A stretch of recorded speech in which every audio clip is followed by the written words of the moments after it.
ગુજરાતમાં કચ્છના રણમાં રોકાવું હોય તો આ જગ્યા તમારા માટે સૌથી બેસ્ટ છે, કારણ કે તે ધોરડોના રણોત્સવ ટેન્ટ સિટીની બાજુમાં જ નહીં, સફેદ રણથી ફક્ત 1 કિલોમીટરના અંતરે આવેલી છે.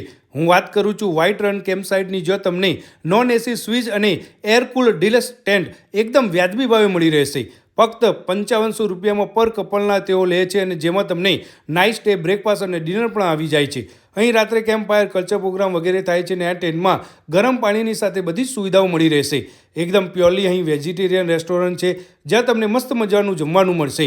રણ ઉત્સવની બાજુમાં જ છે, એટલે તમને ત્યાં ફૂડ, એડવેન્ચર, હેન્ડીક્રાફ્ટની વસ્તુઓ પણ તમે ત્યાં ખરીદી શકો છો. 15 વર્ષથી તેઓ આ જગ્યા પર પ્રખ્યાત છે, અને દર વર્ષે 25 ટેન્ટ લગાવે છે, જે દિવાળીથી લઈને છેક ફેબ્રુઆરીના એન્ડ સુધી હોય છે. નજીકમાં તમને સફેદ રણ, કાળો ડુંગર, રોડ ટુ હેવન, ધોળાવીરા, હસ્તકલાના ગ્રામણાઓ, આ બધું જ ટુરિસ્ટ પ્લેસ તમે અહીં જોઈ શકો છો. તો પછી હવે કચ્છના રણમાં રોકાવું હોય તો આ વ્હાઇટ રન કેમ્પનો સંપર્ક કરવાનું ના ભૂલતા.